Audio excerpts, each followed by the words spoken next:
Voice referendum debate descending into chaos. Am I racist, Claire? Is this that what you're referendum, saying? this referendum, Jane, that is a disgraceful thing to say. That is a No, it's disgraceful not. thing to That's say. what You Marcia should be Langton debating has the said. referendum. The spark, a misleading headline in the Australian newspaper, later shared by opposition leader Peter Dutton. No voters branded racist, stupid by prominent Voice campaigner Marcia Langton. The headline referring to this now deleted video.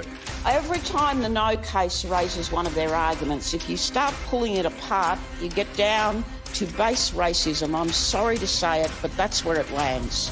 Or just sheer stupidity. Those grabs that are taken of her speeches, I think, are selective.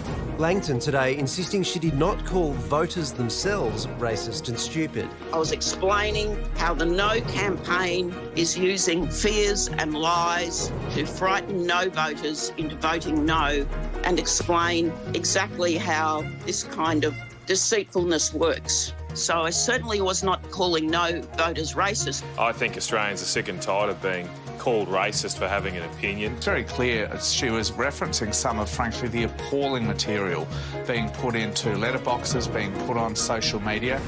Online sites are awash with videos filled with lies and comments taken out of context. Australians are facing a cost of living crisis. If the Voice gets up, it will be worse. Activists will be demanding compensation, reparations, and land back. It comes as a fake letter was distributed in Victoria telling landholders traditional owners would be reacquiring their land, and the No campaign is accused of training volunteers to spread fear and misinformation when cold calling voters. They said don't identify yourself as No campaigners, and they encouraged the volunteers to start raising, frankly, red herrings like compensation, reparations, the same hoary old chestnuts we've heard for decades. What I'm frustrated about with the way the No campaign conducts itself sometimes is they want to talk about everything except what the referendum is actually about. So as Australia tries to decide amidst a cacophony of noise, that's how he seeks to divide and diminish his country. The House needs to absolutely insist that the Treasurer withdraw that disgraceful slur. how will voters be able to spot fact from fiction? National Senator and No campaign advocate Bridget McKenzie joins us from Canberra. Senator, we've just seen there that fake letter warning landowners the Voice will lead to land grabs. Is that something you condemn as wrong? Well, great to be with you. And as you've seen from that opening footage, when we choose to not approach a referendum change as significant as this in a respectful manner, no matter which side of the debate you come from, we end up in a very sad place. And I think what I'm concerned about is that this referendum is dividing our country instead of uniting it.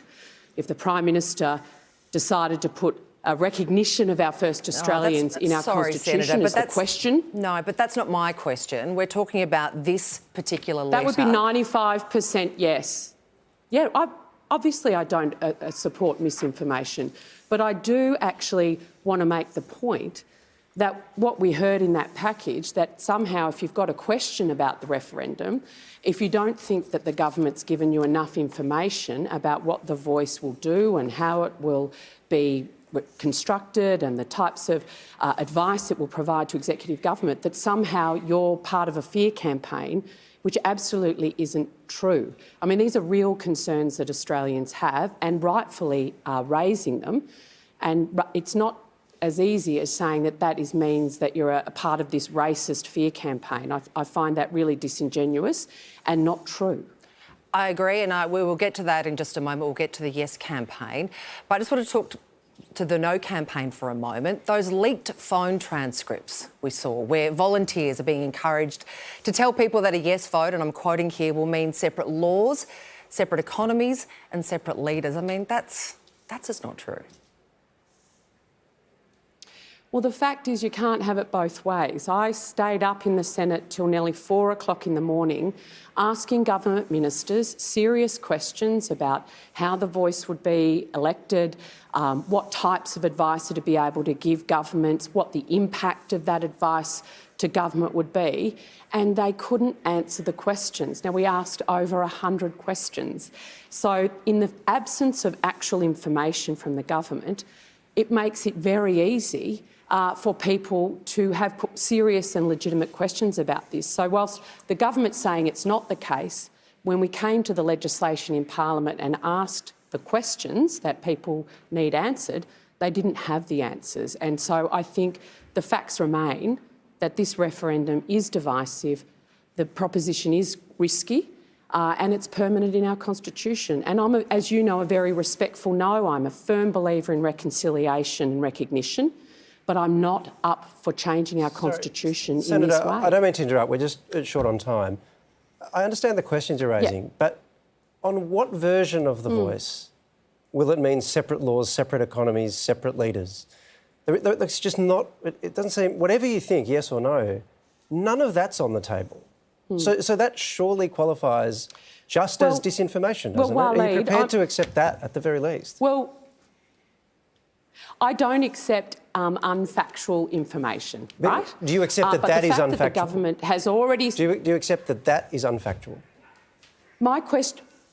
I'm saying that the Voice will be giving advice to government potentially on our defence industry, on employment law, far beyond the scope that the government seems to want to restrict the conversation to. That is also a fact. The reality remains that they haven't been upfront and had the public debate in a serious and upfront manner and thought they could get this through on the vibe. And Australians are having legitimate questions that they still can't answer. Do I think that we should be having a non-factual debate? Of course I don't. And we'll be launching the No campaign in Melbourne on Friday with Jacinta Nampijinpa-Price and other senators who are also respectful no's. And our message to those who don't understand this proposition from the Albanese government will be, if you don't know, vote no, or ask the questions and get the detail, because we have seriously tried and the government hasn't been upfront about it. I wonder, though, Senator, there have been tit-tat-for-tat accusations here about sort of lies. Would you tell me one lie that you think that the Yes campaign is spreading, in your opinion? Yeah, Wendy, I've put out a flyer in my home state of Victoria with 10 reasons and concerns that I have about the Voice proposition as someone that has her whole public career. Are they reasons and concerns, or are they lies? Wendy, if I start to participate as a public leader in the tit-for-tat, then I am disrespecting the debate and the seriousness of this issue, and I'm not going to participate in that. I'm not going to be drawn down, pointing the finger at other people. That's for others to do. I am going to continue to participate in this debate in a respectful way as someone who does not believe this change to our Constitution is warranted. Senator Mackenzie, thank you for participating tonight. We appreciate it. Always, guys.